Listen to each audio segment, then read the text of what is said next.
Hey guys, welcome back. A few days ago, an old friend and I were talking about how good Halo 3's campaign was, just how memorable and replayable it was. But then he mentioned never fully understanding one of its biggest twists, the Flood allying with Chief. And then I suddenly thought, not only have I never covered this groundbreaking event and the reasoning behind it, but I've never covered the importance of it and how it exposes the true horrifying nature of the Flood. So today, I figured it was finally time. So although it may have been obvious to many, why exactly did the most ancient enemy in Halo's universe, who, for the past 10 million years, have been hellbent on consuming anything sentient, choose to join forces with Chief and Arbiter?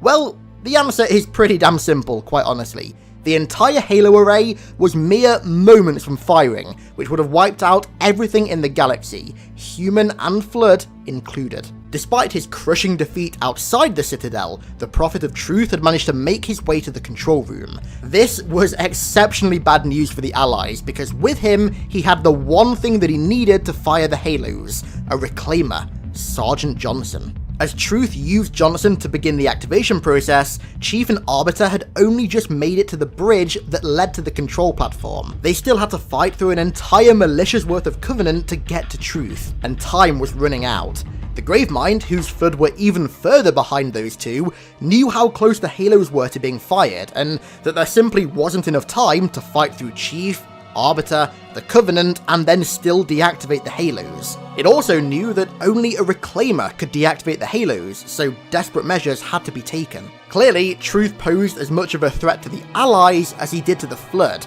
and knowing that both sides were all out of options, the Gravemind offered to help the enemy of its enemy, offering them safe passage to prevent both their destructions, and in doing so, forged a very temporary allegiance with Chief to ensure both parties' safety. Of course, the temporary nature of this alliance meant that almost immediately after the Gravemind got what it wanted, it turned on Chief and Arbiter again. But despite the quick betrayal, this section is hands down one of my favourite bits of Halo's entire story. This cutscene still, to this day, sends shivers down my spine. The combination of the climactic defeatist music, the strong sense of urgency, and the twist being delivered through the Gravemind talking directly to Chief through tank forms that, when they first appear, look like seriously bad news, is just perfect. People can shit-talk Halo 3's story all they want. This scene absolutely perfectly delivers one of the best twists in the entire franchise's history. Sadly, I honestly can't remember how I originally reacted to a lot of the other twists in the original trilogy, but this one is the one that really stuck with me, and it affects me the same today as it did back in 2007. There's just something so damn cool about how the cutscene delivers the twist, and the fact that you're then fighting side by side with the Flood to defeat a common enemy.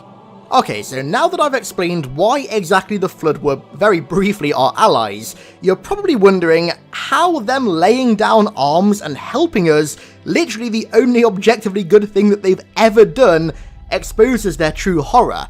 Well, the reality is, them helping humanity is the terrifying thing, because it's a true sign of their intelligence. One of the things that I always say about the Flood is that their most disturbing trait isn't their appearance, it's not the torturous ways they infect their hosts, and it's not how fast it can spread. It's how damn intelligent they are, and how much knowledge they hold.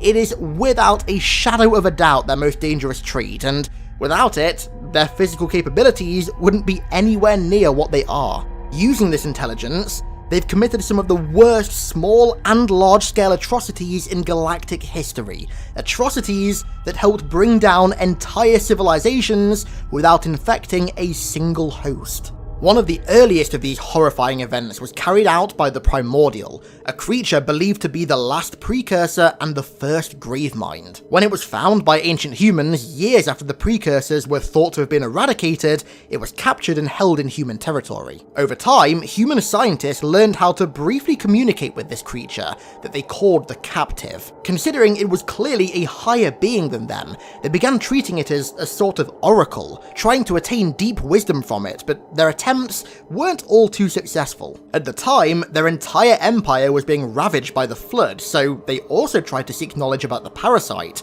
how it worked, how to counter its spreading, and, of course, how to defeat it. However, it was when the captive was asked these very questions that it exposed something truly frightening. When it answered the humans' request to know more about the Flood, it didn't hold back. It told them the reality of this shaping sickness, as they called it.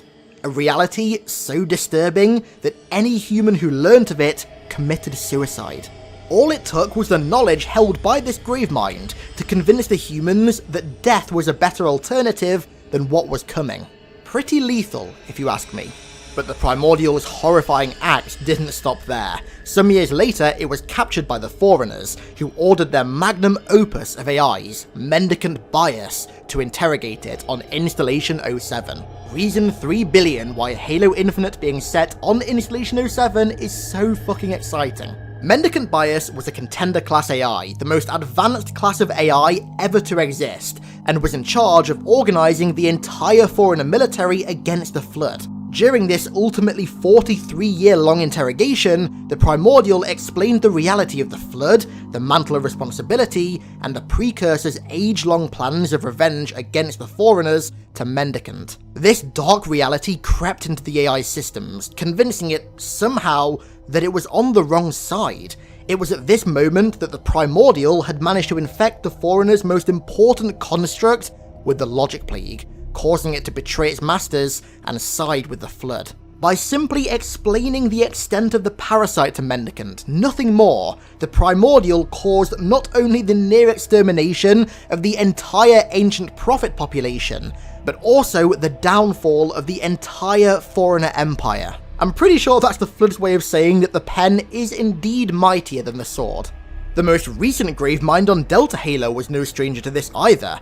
It too used its intelligence to psychologically torture Cortana. When Chief left her behind on High Charity, she was alone with the Gravemind in its hive for 38 long days. Days in which the Gravemind tormented her to learn more about Earth's defenses. But the ways in which it tortured her were far beyond just simply inflicting pain.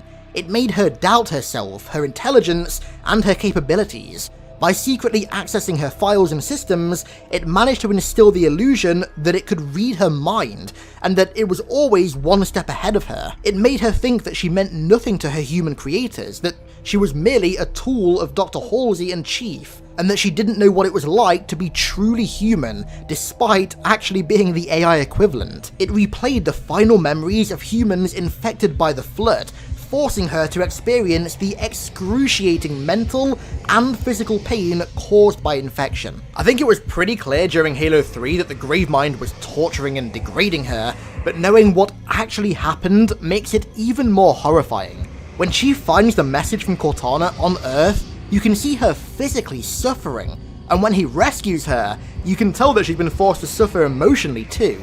Her persona is, entirely different. It's much more depressive and low than usual, and to be honest, all things considered, I'm not surprised. Some of what the Gravemind did to her may even be permanent as well. One of the first things that she says to Chief when he rescues her is, "But so much of me is wrong, out of place.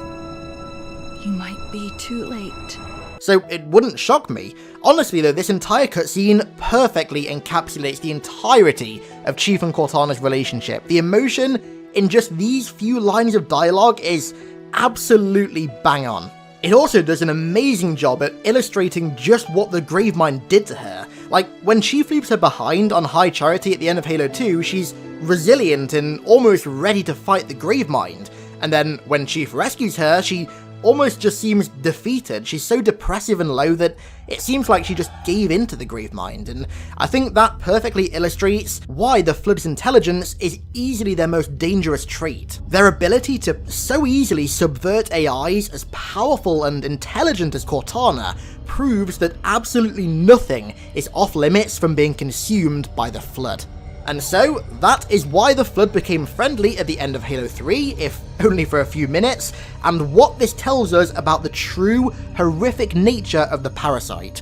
Hopefully this gives you a little bit more context to Halo 3's story, and makes you look at the Flood in an even more disturbing light than usual. I want to give a major thank you to BFG for the most recent iconic pledge over on Patreon, as well as everybody else over there who continues to support me. Thank you guys so much for watching, I hope you enjoyed, and I'll catch you in the next one.